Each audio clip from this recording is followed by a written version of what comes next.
Can you hear me okay? I can. There we go. Can you hear me? I can. Can you hear me okay? I cannot hear you. Let me see. Maybe my volume is down. Let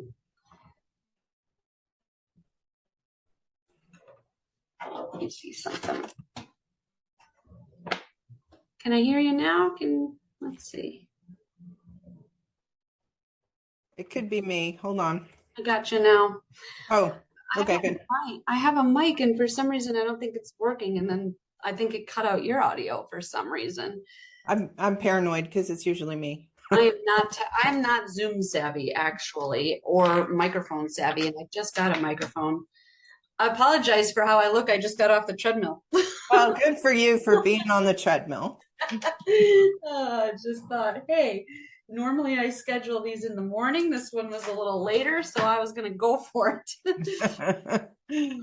It'll Well, good be for you. audio only, clearly. Let's see, we got 10:30. I like to take some notes when we're talking. So if you see me looking down and looking away, that's what I am doing. Yeah, no problem. So this is audio only, right? Yeah, so yes. Okay, good. Yep. I'm getting my hair done on Tuesday.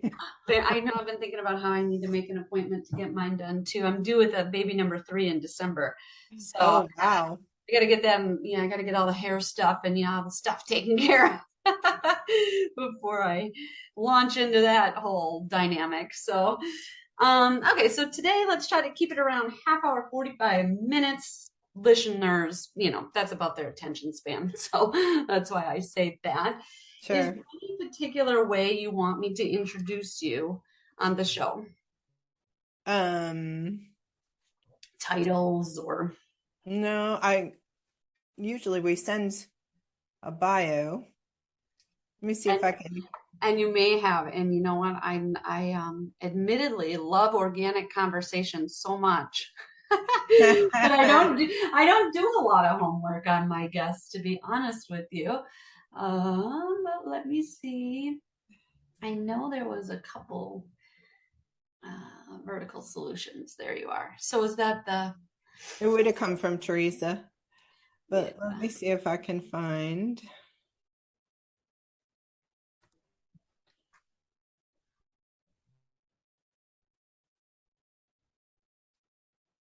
Is Vertical Solutions the name of your consulting firm then? Yes, it's a full service marketing agency. Oh, got it. Oh. But we also do also have a coaching program. So it's like training, coaching, membership.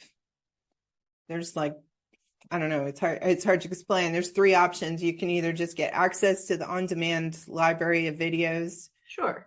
To help small business owners understand marketing. There's a membership where, it has the mastermind group and all of that. And then there's a coaching piece of it as well. Lovely.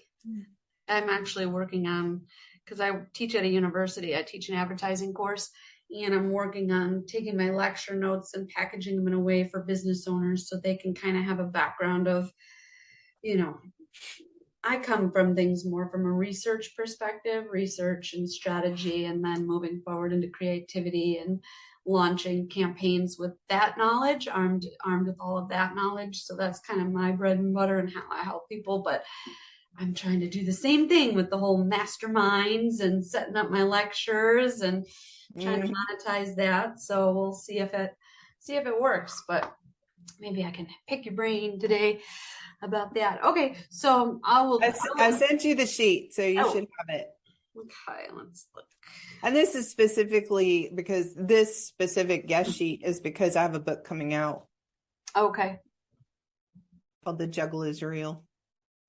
the juggle. And it's my second book. My first book was a parenting book called Getting a Grip. I need both of those right now.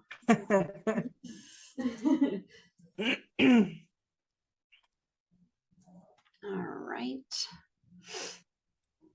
Founder. All right. I'm going to introduce you as founder of Vertical Solutions and author of Getting a Grip and The Juggle is Real, which is your newest. Is it out yet, The Juggle? It's not. Not. Okay. It's in layout right now. Soon to be. Okay, great. Any topics you want to steer clear of? Nope. Open book. Perfect. Okay. So I like to just launch. Let's just go. Okay. Let's just do it. All right. All right, everybody. Welcome to V is for Victory. Today, my special guest is Bethany Meadows. And before we jump into conversation with her and her expertise, I just want to say and remind you to please like, follow, review, download our episodes. We hope we're bringing you really good content and giving you inspiring ideas for your business. And that just lets us know you're listening. So thank you again for doing those things. And Bethany, welcome to the show. Thank you for having me, Jill. I'm excited to be here. Yeah, so you are founder of Vertical Solutions and you have written two books, Getting a Grip, which is a parenting book, and you have another book called The Juggle is Real coming out very soon. Yes, Tell yes. me about those. So the Getting a Grip really kind of was born out of my story. I had an only child until she was about 11, and then I adopted a sibling group of 4 children that were 8, 9, 10, 11. So now I had 5 children overnight, 8, 9, 10, 11, 11. And the thing about that experience was I really thought I wasn't equipped for that. I spent a lot of time in my walk-in closet just crying and going, why me, Lord, kind of thing. And what I realized was my business experience did equip me to take on this challenge of 5 children and in an unusual situation too, where you're adopting children that already have some history and just trying to bond with them and create processes and things within the family so things would run smoothly. I ultimately came up with a discipline system that worked really well for us, and I wanted to be able to share it with the world. And I figured if the only people who read it were my children, then that would be a legacy for my grandchildren. So that's kind of where Getting a Grip came from. That was in 2017. And then now I kind of realized, looking back too, in the terms of the business element, when I went through a divorce 2 years after the adoption, I found myself homeschooling 5 children and having to be the primary breadwinner. And that's when I started my company, Vertical Solutions Media. I had a motto at the time to stay vertical in my faith and help kind of walk through what was a very challenging time. And now it kind of, this book kind of came to my heart in terms of mompreneurs and all the things that we juggle and trying to, create that myth of a work-life balance, which really doesn't exist. We're usually so far outside our margin that we're overwhelmed and it is a season, but it is a tough season, to be balancing both those things. So I wrote The Juggle is Real as a way of sharing all the things that I found that helped me be a single mom of 5 children, homeschooling, running a business, and getting about 3 hours sleep a night. So, My goodness. So, full disclosure, I actually just cried my eyes out. I don't cry very often. It takes a lot for me to cry. I don't break easy.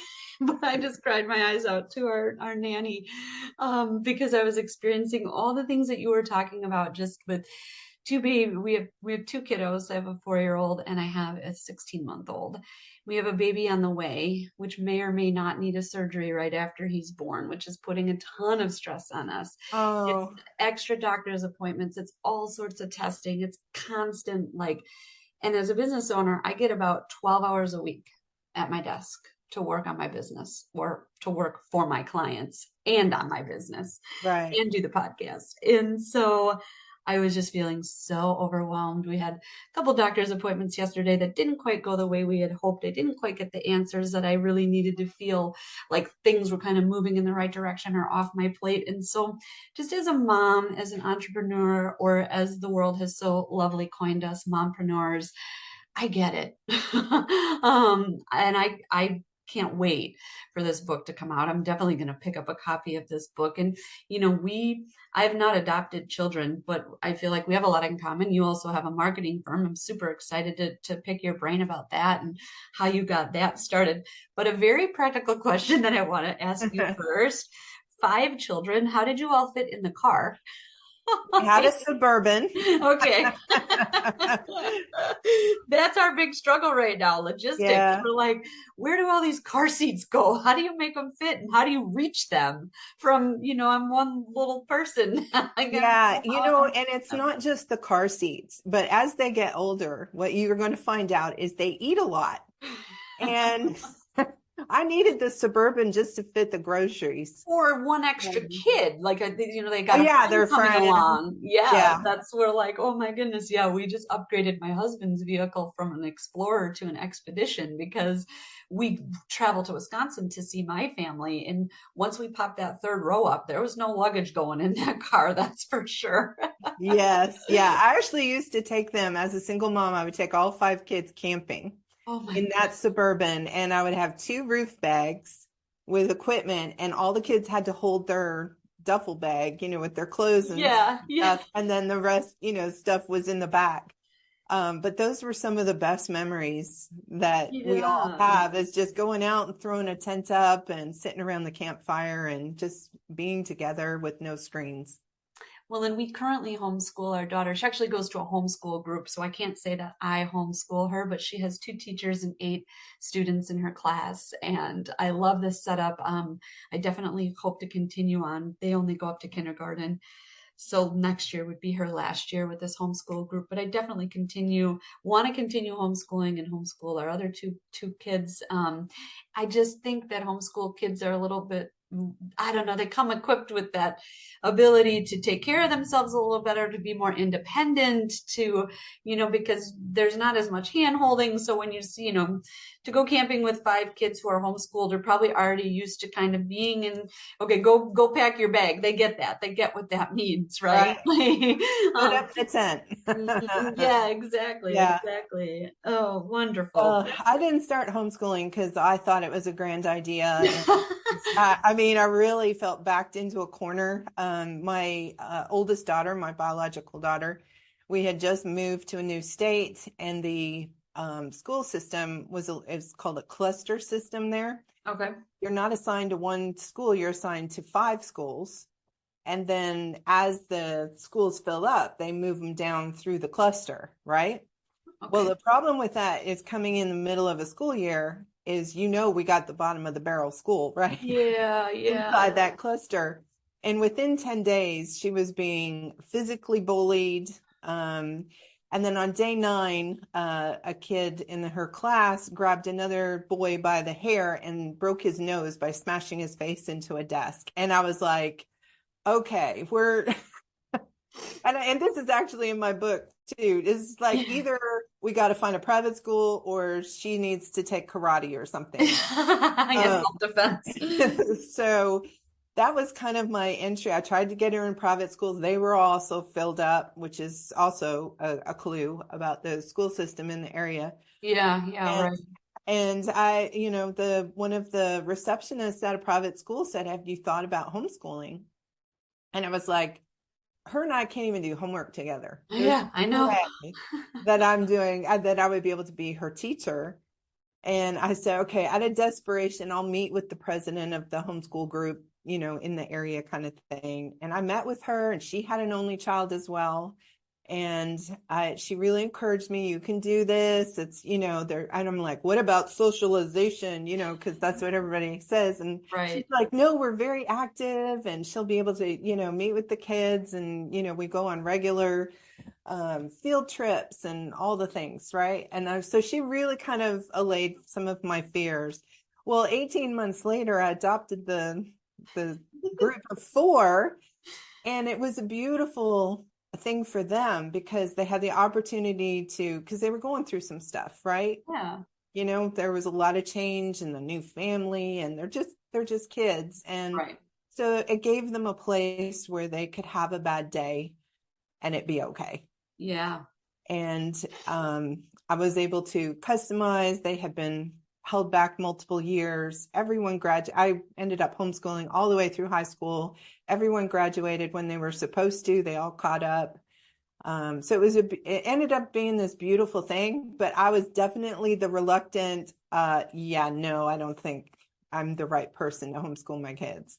I really think that there was a little bit of divine intervention going on there, right? Because it Oh, was for like, sure. she said that, and then you met with the teacher and you guys aligned and had a lot in common. And, it just was like, and then the four came along and they needed homeschooling. That was Yeah. probably the best thing that you could have done for them and helped them.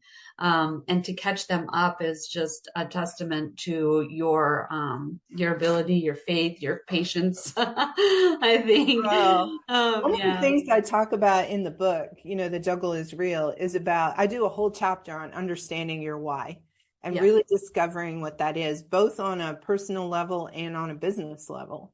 Now, on a personal level, I was very clear on why I was homeschooling. And even though I had gone through a divorce, now I was single, now I was like the primary breadwinner, I had to figure all that out. And I was probably working 18 to 20 hours a day between business and school. People said to me, like, because people say things, yeah, right? Because they think they know better than you yeah, or your own family. And they said, what are you doing? That makes no sense. Put them in school. You need a break. The kids need more attention than you can give them. And, they have all the opinions. If I wasn't clear on why I was doing that, I would have self-doubt. I would have had self-doubt. I would have wondered, am I making the right decision? But because I was very clear on my why, I was like, no, I know why I'm doing this, and it is worth it. yeah. Yeah, absolutely. And the other thing I was going to point out is I've always, oh man, so long story, I'll try to make it short. My undergraduate degree, I call it my degree in nothing. It's a liberal arts degree. And what I had to do to graduate was just pick any 300 level course, and I just had to accumulate enough credits as long as they were from 300 level courses. So I took a yoga class. I'm very into yoga. I took a yoga class to help me graduate. I took like every film class there was. I don't even watch that many movies, but the film classes themselves were a lot. I liked to see how film and society crossed over and how film is always a commentary on society, right?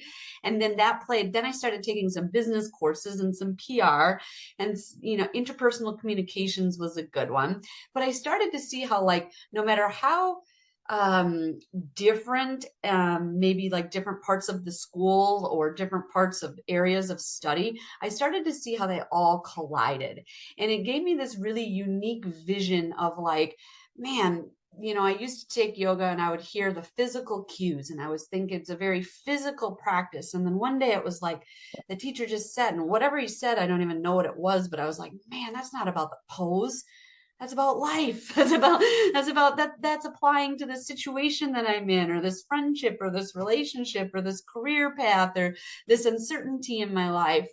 And it was just like, and from that moment on, I started looking at how all the things that I do that are seemingly so different from one another come together. And my yoga teacher and I have said this on like the last 10 podcasts. So listeners, bear with me, but who you are on your mat is who you are in your life. That's what he says. So however you show up on your mat reluctantly, you're probably showing up somewhere in your life reluctantly. If you're avoiding a hard posture, then there's something in your life that you're probably avoiding that's hard too. It could be as simple as a conversation. It doesn't have to be something physical, right? But your mat is a reflection of yourself, and it gives you a good view as you're practicing and kind of uncovering the layers of yourself. It gives you a good view. And when, as an entrepreneur, we bring our personalities, we bring our hangups, we bring our insecurities, we bring our confidences, we bring all these things with us into the way that we run our business and how we do business. And I think, and again, I've talked about this recently on the show, but it's worth noting again and getting your perspective as well. I just think that it's so fascinating because a lot of people just think that they can be one way. I'm just going to be the business person, right? I'm not going to let any of these other things in my personal life affect me. I'm just it, and it's just it doesn't work that way. You know what I mean? Really, Right. who you are and any insecurity you have, or where even a lot of times when we excel at something, we'll spend all of our time in our business working on the thing we're good at, and we'll avoid getting better at the thing that we're not good at, right? And so it's just where business and life and relationships and everything intersect. I love that. I love those moments when it's glaringly obvious, right? So talk to me a little bit about, if I'm making Yeah. sense So about that, about that. what you're talking about in business is having an authentic brand. Mhm. And, but as business owners, we are more likely to attract people who share our values. And so when we set up our company and we think about our brand values and we think about our value proposition and what we're bringing to the table, the customers most likely to want to work with us are the ones that are going to align with that. And so it's very important that, like what you're talking about, is like showing up as the business air quotes, the business person. Right. Sometimes what we do is we try and pretend to be what we think people want us to be instead of being who we are.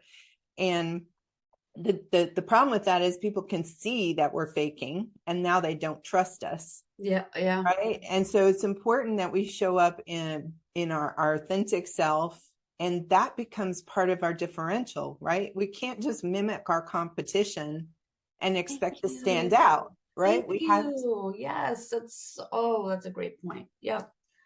Yep. yeah. So I mean, I love brand. I talk about brand. I teach brand. Brand is everything. And for me, if it's not real, you're setting yourself up for failure.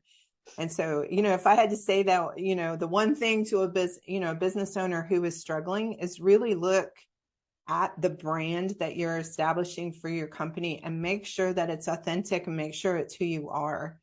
I think we all have this insecurity, this imposter syndrome, this thing that goes on with us where we think,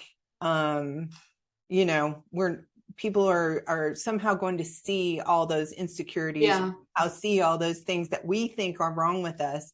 But in actuality, when a brand is genuine, it's not perfect. And people are attracted to not perfect because they know they're not perfect either. And they love the transparency. They love the relevance that they feel and connect to emotionally to a brand that is willing to put themselves out exactly as they are. I think, like, I'll give you an example too. Like when people first start doing a podcast, right? They're trying to be like all like the professional, and they use like the professional voice, and they're doing all the things that they think they're supposed to do. But the best podcasts just show up and be who they are.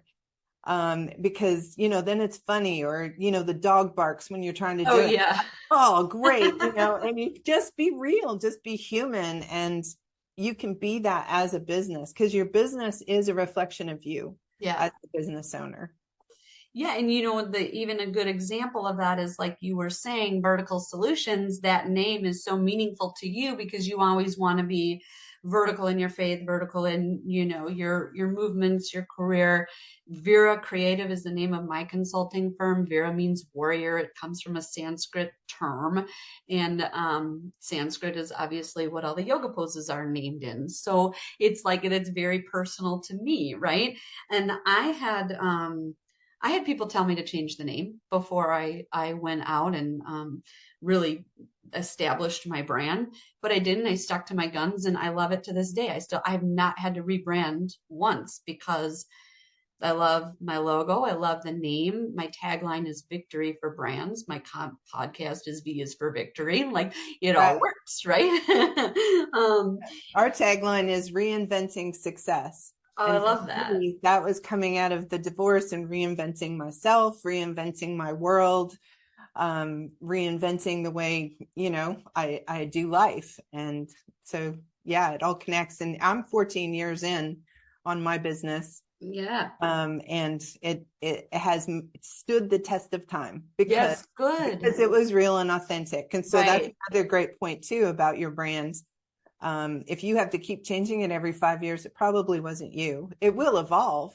It just, because we grow and mature, and it should grow and mature with us. But Yeah, we're going on 12 years here. But, in business, that's the thing. Like, if you can't reinvent yourself, you're going to get left behind. And especially, like, even as an entrepreneur, because I feel like we're constantly like, okay, well, that didn't work. Now let's go start over again. And you have to have when you're in business, yeah, thick skin, all that. You have to have that whenever you're dealing with people.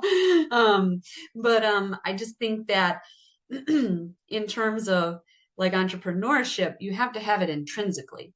You can't find motivation externally. You can't rely on people externally to really pick you up and move you forward.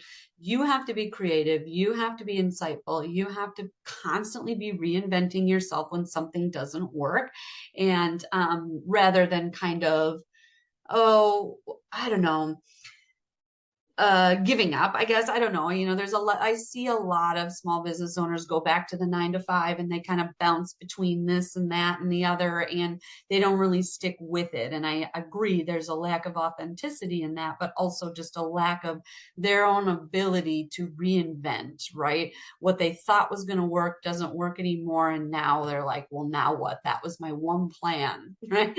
right. Right. I mean, a few years ago, we started working with a company that the only marketing they had ever done, because that's always a question I ask a Yeah, new client, is what kind of same, marketing have you done in the past? What were the results of same. Yep. those things? The only marketing this business had ever done was TV. Wow. And And that requires a huge budget too. yeah, and they Yes. barely had a website. Of They didn't have a digital footprint at all. Um, because there is a place for TV still, but course. as far as this is a small business, and like you said, TV is expensive, so and you're not necessarily targeting. This was a very specific target for actually mothers to be. Okay. Yeah. The Okay. number one marketed listeners, they are the number one marketed group of people, mothers to be. Right. Pregnant women are the number one group. But TV is pretty broad. And so, Yeah. that's a lot of money spent to advertise to people who are not mothers to be. Right. So it's interesting, like, if we, like you're talking about, if you stay with your head down, just doing what you've always done, you're going to be a dinosaur in about 5 minutes because Yeah. the world is changing really fast. Yeah. What do you do? Does your firm do a lot of social media? We do. Yeah. So how do you keep up with social media, with algorithms, with all the changes in just the different platforms and how they're shifting from, images or text to videos and content, content, content, content. Yes. So I think the one, if I had to say what one of the number one mistake that a lot of entrepreneurs make or business owners make is that they don't embrace a lifestyle of learning. Yeah. And this should apply to your personal as well as your professional life. But whether it's social media or anything else, we have to be in a mindset of constantly learning and realizing we don't know what we don't know. When it comes to social media, we're very strategic oriented. So for me, it's really understanding who that core audience, that target audience is, and defining that buyer persona, and then figuring out where is that specific buyer persona on social media. A lot of business owners, what they do is they just get all the channels and they just market the same way on every channel. Yep. Same content. Yeah. Yeah. Yeah. And really if you're going to be strategic and really make that investment, because even if you're doing it yourself, it's still an investment of your time, which can be even worth more than paying somebody else to do it. Absolutely. So, it's just digging in and making sure that you understand who you're trying to reach, where they spend their time, and the messaging that's going to most resonate with them. Yeah. And that's why we were talking about the show, why research is so important to me, because I think people just assume that every person is on every social media platform, and that's just not Right. the case. And business owners feel like they hear, oh, well, I guess I got to be doing reels now, so I got to go on Instagram and do reels, and so then they jump on that. And it's like, well, like you said, it actually comes down to your target market, and each platform has a specific target market that's on it and utilizing it. And does that align with yours? If not, don't waste your time doing it. If your target market is not on Twitter, don't waste your time on Twitter. Because like you said, time is our most valuable resource. So Right. I love that. And it's kind of what I was telling you about before the show, is how I'm trying to kind of introduce like a course that business owners can take on my end, and I'm including a lot of that research, the demographics and the psychographics of who's on each social media platform, how people consume even things like direct mail, right? Because there's habits, and there's statistics, and I'm a research nerd, so I love statistics. But there's statistics out there that talk about like how long people interact with their daily mail, physical mail, like snail mail, right? And all that is so good to know, because then you can put strategy and make sure that you're on the right platforms, saving your time, allocating your budget wisely. And so having the research side of it, I just want to add, along with the strategy, is so incredibly important.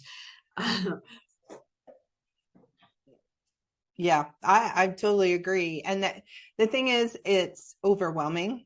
Yeah. The average business owner is not a marketing person. They didn't go to school to be a marketer. They went to school to be a medical practitioner or whatever it is that they do, the widgets they make or what have you.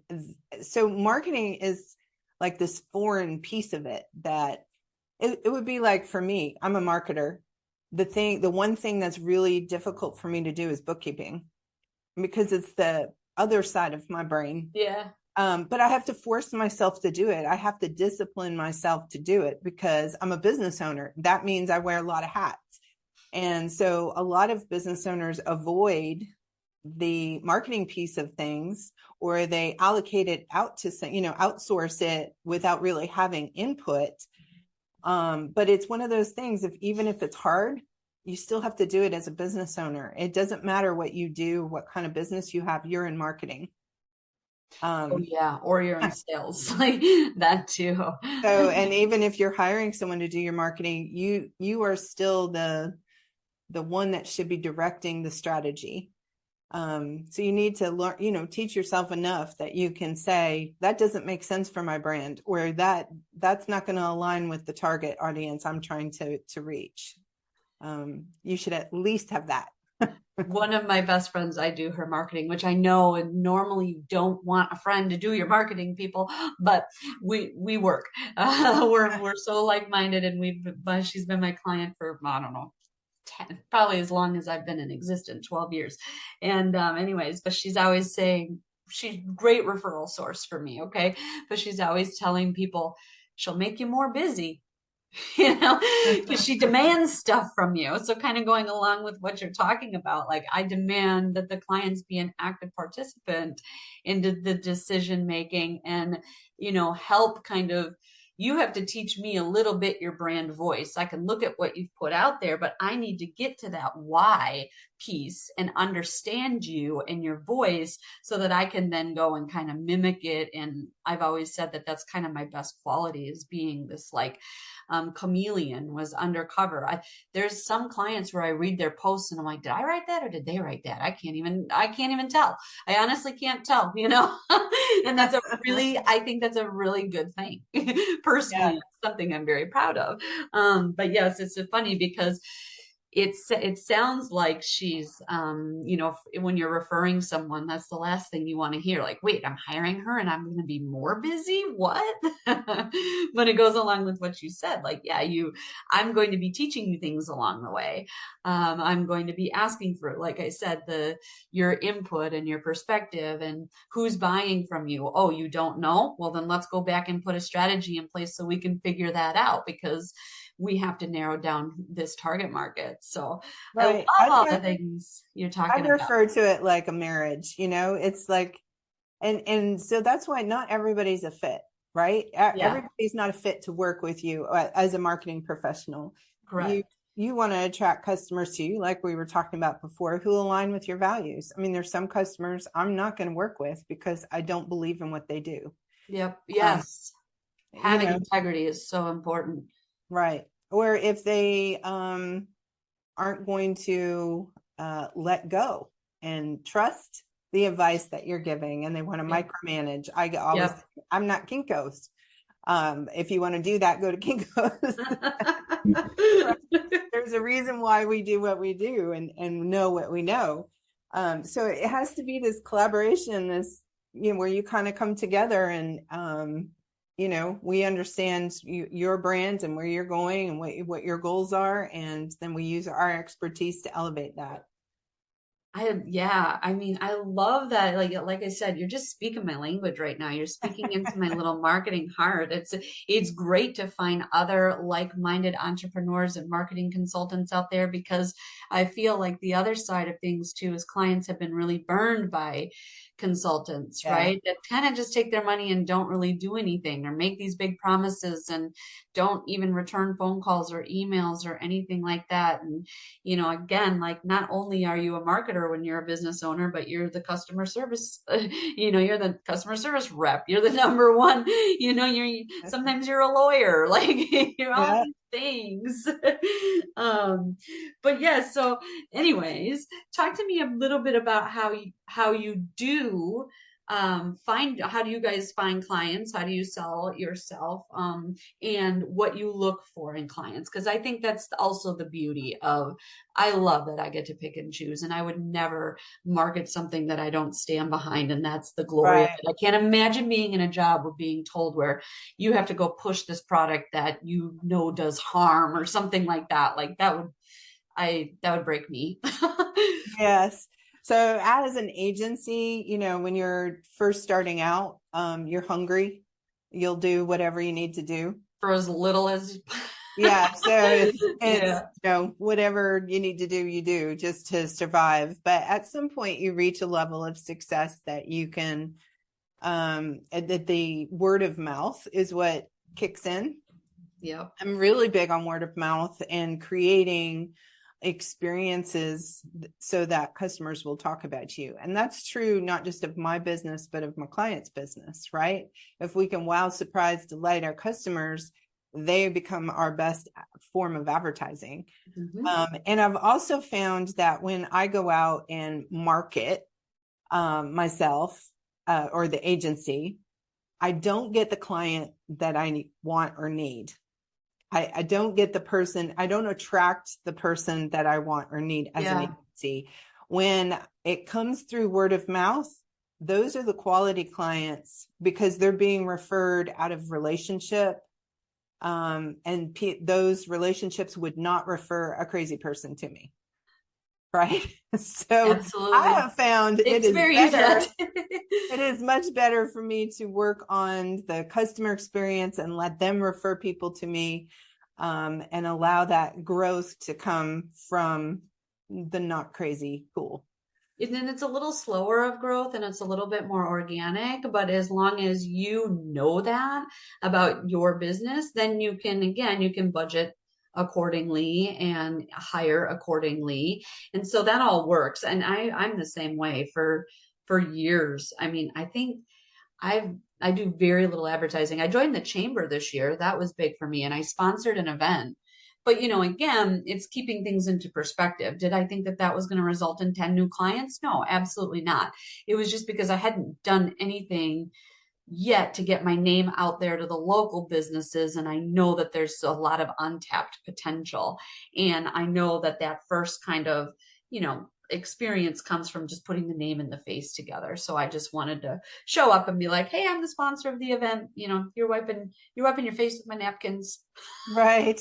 So about a little over a year ago, we launched Time to Thrive. And it really came out of the end of, like, during the pandemic, we were getting calls from business owners who were like, I need to figure out how to pivot. Like, pivot became the big Yeah. word of the pandemic, right? I need to figure out how I can stay relevant. I need to figure out how I can change my product offering in light of what's going on.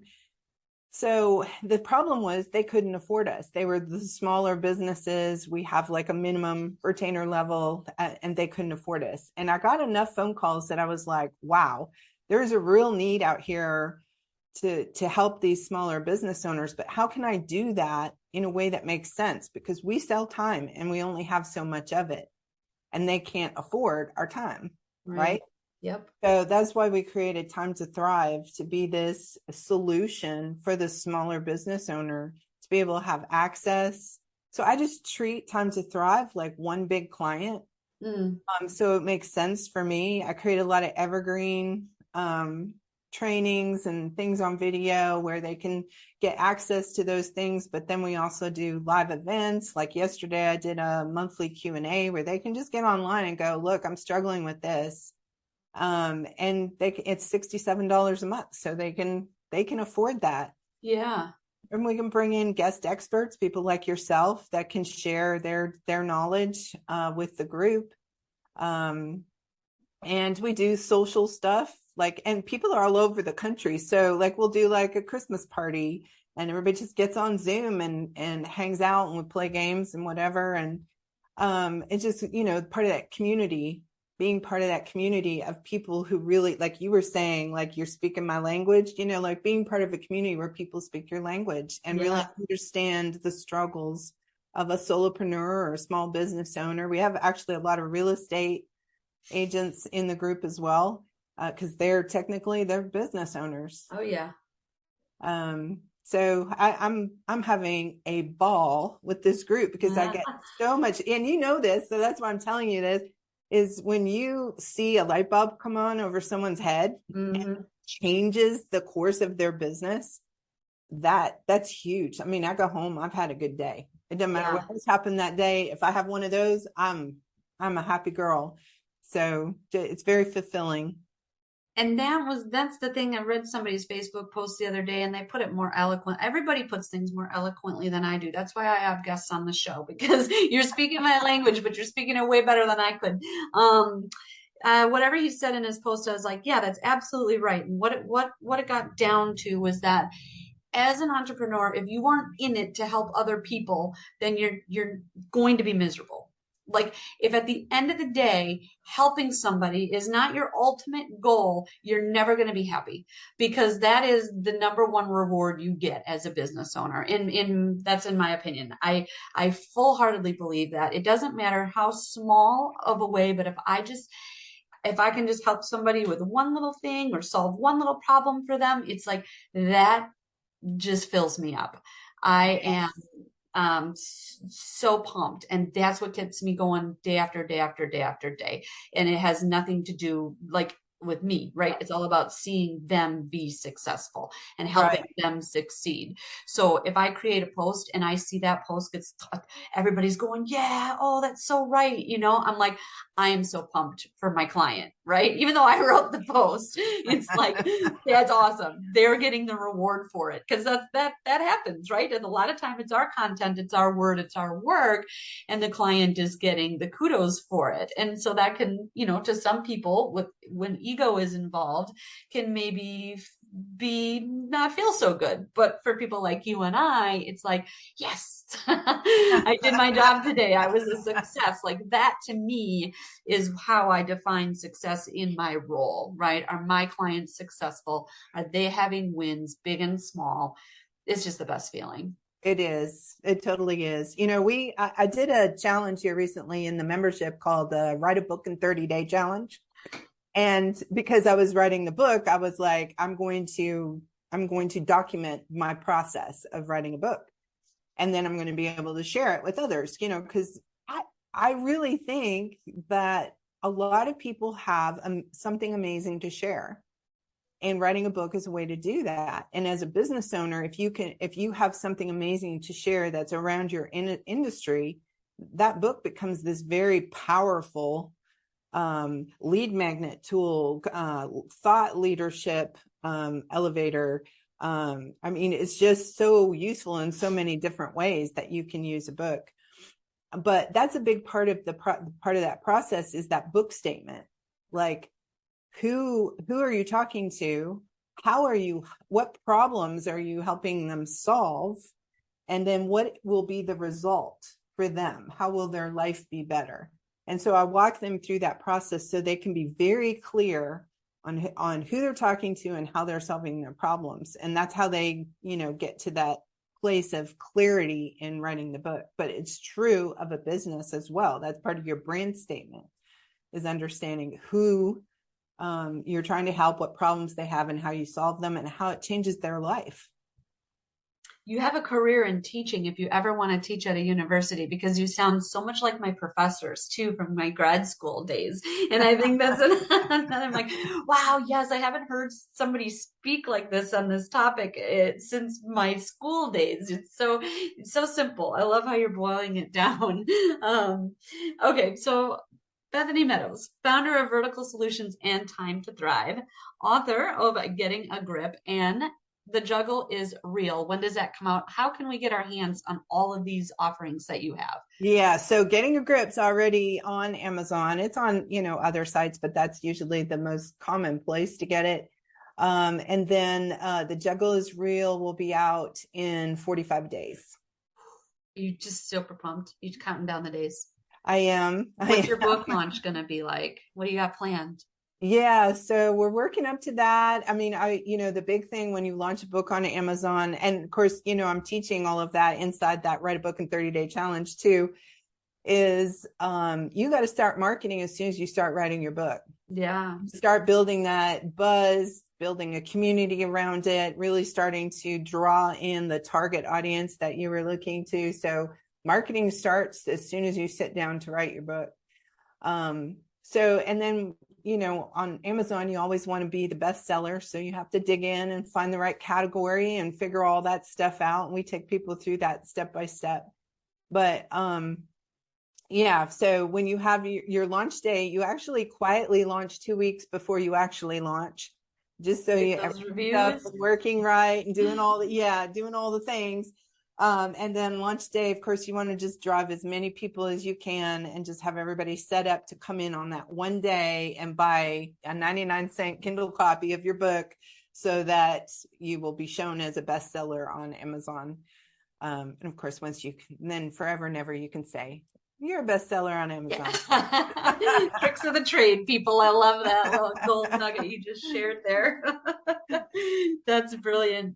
Well, and I can link those, the ones that are out now, I can link in the episode notes as well to your website. Absolutely. Yeah, and your social media. Any lasting thoughts you want to leave with listeners? One thing I would like to share that, as mompreneurs, one of the things that I did wrong is that I was very isolated. For me, self-care felt selfish, and anything that I did for myself, I was like, I thought I was taking it away from my children or taking it away from my business. And so I really struggled for a long time with the whole self-care aspect of it. But I was also very isolated. I didn't have time for socializing. I say that in quotes, time for socializing, because I was too busy. Building a tribe of sisters that can walk in your journey, even if it's a small tribe, is super important. So I feel like if I was going to say a last word, is don't neglect putting people around you that can be your cheerleaders, that will stand up for you when other people are trying to put you down, that will walk alongside you through the hard and times and celebrate the good ones as well. A tribe of sisters is so valuable, and I wish I had learned it earlier in my journey rather than later. So very valuable advice. And I think what surprises people too is you might have a tribe when you start out as an entrepreneur, and usually they're the last people to be the support network you think they're going to be, especially if they're family or really close friends, right? A lot of times, just be open to that tribe. You don't know them yet if you're just getting started in your business, right? right. And a It, tribe that understands, like is yeah, walking a similar journey and yep, understands, you yep. know, that it's not easy. The juggle is real, right? Yeah, I love it. You heard it, people. The juggle is real. Brilliant title for the book, Bethany. I love talking with you. We're so like-minded when it comes to our approach in marketing, what we're offering our clients. I'm super glad that we connected today. Please let's stay in touch. I definitely want to pick your brain as I launch into, marketing my course work, and because that's something you've already done. So I'm super excited. Hopefully you can mentor me a little bit around that. I would absolutely love to be a guest speaker if you ever need someone like myself. Yes, I would love to. I would love to have you. Thank you. Yeah, I can lead yoga classes over Zoom, like whatever you need. I got you. I'm a yoga fan too. So yes. Yay. Awesome. Well, great. Thank you for the time today. And again, listeners, please drop a review, like, comment, and share this episode. And don't forget to check the episode notes so that you have the links to all of Bethany's wonderful content. All right. How you feeling? Good? Yeah, Good good. about Thank that? you. I love that. We hit on a lot of things. We didn't go too deep into any of them, but we hit on a lot of things. I wanted to keep the conversation like really flowing and end like high. So that's good. And hopefully now people are like, ooh, I want more, right? Yeah, Nice little awesome. teaser. And yeah. Oh, good. It's Yeah, so tell good. me about your course. What Yeah, you so like I said here, I can kind of show you the outline that I'm doing. Let me share my screen really quick. Oops, what's that? This one. This is what I look like when I'm normal. I can clean up. Let's see, where are we? I just came back from being at the beach for 4 weeks. Oh, So rough gig. I'm rocking the tan I don't Oh, usually have. oh, that's so wonderful. Where did you go? Yeah, well, we go, my husband and I, he works remote as well. So we have that flexibility. And so we just work from the beach for 4 weeks every year. Oh my And it is gosh. amazing. We just rent a house that we can walk to the beach from. And it does a lot for our marriage. It does a lot for our Oh, sanity because we work a oh, lot. We have multiple businesses. He works for Honeywell, which is it's a really high level job and very yeah. simple. And I also have a real estate company. Oh, wow. Okay. And so Yeah, in real estate, it's 7 days a week.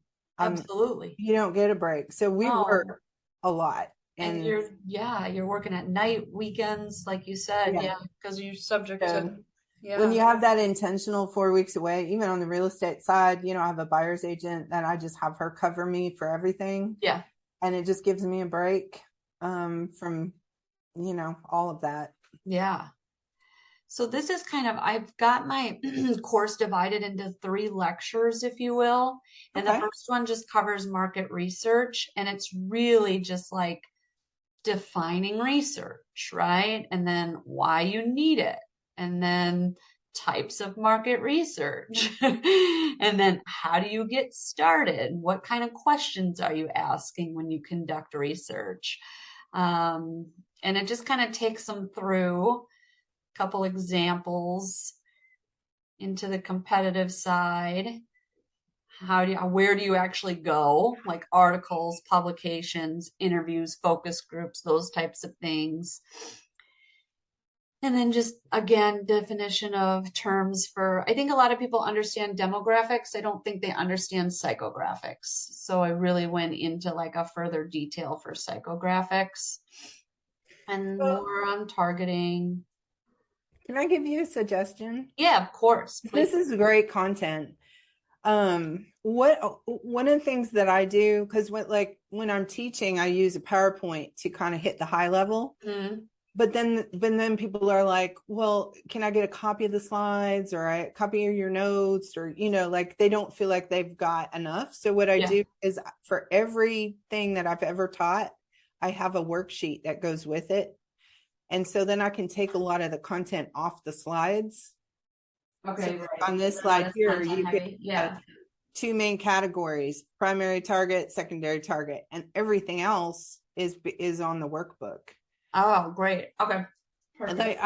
let me I can send you an example. I'll send Because you. what I was going to do too is actually record video as well that went Yeah, into even more in depth. So definitely, like, I just have to, this is like very early on in the game here. this is So, part of the, like, some people are visual, so they'll watch the video right, and never pay any attention to the slides because maybe they're just, audio and then visual. But then right. you have the tactile people who want something in their hands that they can write notes on or whatever. So the worksheet comes into play. So it's a way of giving them all of it.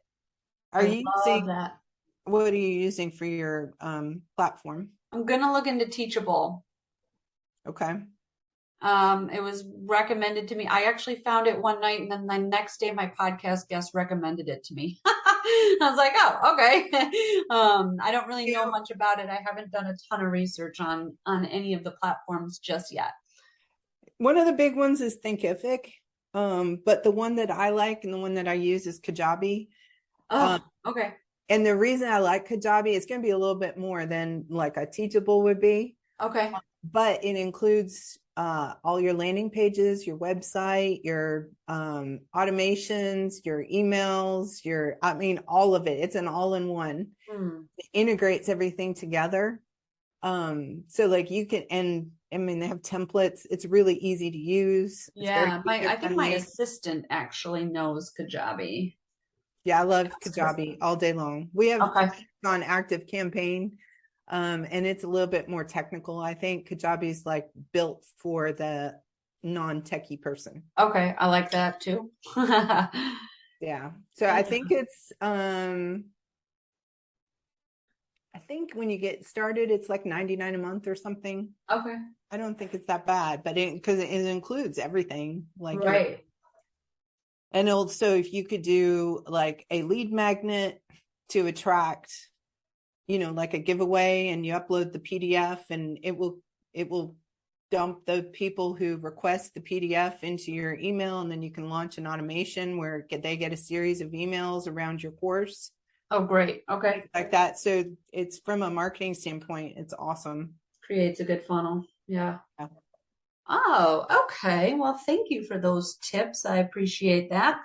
Yeah, Yeah. right now I getting content out there. Like what do I want? You know what I mean? What do I Yeah. want to cover? What do I want to include? What's going to be valuable? Um, SWOT analysis, obviously. And then a one-on-one call with me after they've completed each lecture is is the goal. So I don't know how much, because I forgot for a second that you're actually in marketing, but um YouTube, Facebook is awful for B2B. Ugh, I know. Awful. I know. Um, YouTube is awesome. Yeah. You look at YouTube Buddy, if you've not used that before or seen that. Um, if you don't want to figure out all the tech, because you said you weren't a techie person, Yeah. I would look at YouTube Buddy. That would help Man, I think my last because you guest, can target. yeah, yeah, my last guest was talking about that too. See, these are all signs. This is good. You guys are leading me down a path here. I appreciate it. Lovely, lovely, lovely. Um, all right. Well, thank you for that. I'll definitely reach out if I have more questions, if that's okay with you. Yeah, absolutely. Thank Absolutely. you. Thank you. We'll stop the share here. All right. So I think I'm working way ahead because if the baby does need surgery, we're just looking at a whole slew of unknown things. Yeah.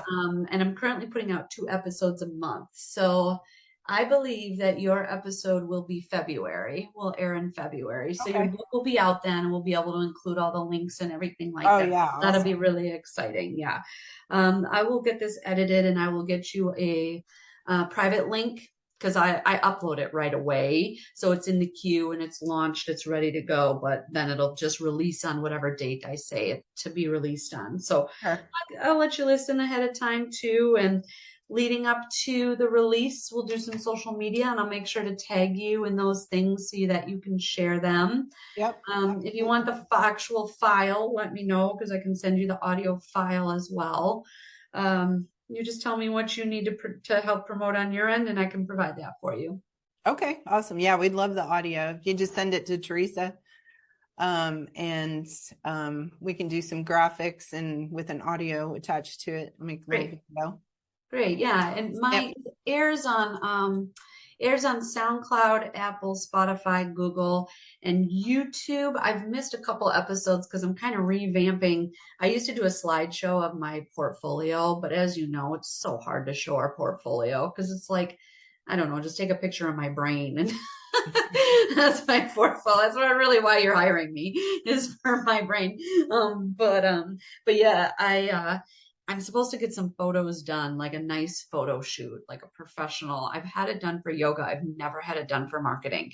So I'm supposed to get some professional photos taken this weekend with, like I said, I got my mic here and I can look all legit. Obviously not have a guest bedroom in the background and a bunch of essential oils on the bed and shower. But and then I hope to kind of revamp my YouTube channel so that as people listen to the show, they can actually just it'll just be a static image, but much better than what I've got going on now. So that should be I should have that wrapped up by February too. So should air Okay, on YouTube as well. awesome. Awesome. Thank you for your time today. I appreciate you. I learned a Yes, lot. ma'am. It was fun. Yeah, you take care, okay? Okay, Okay. bye. Ciao.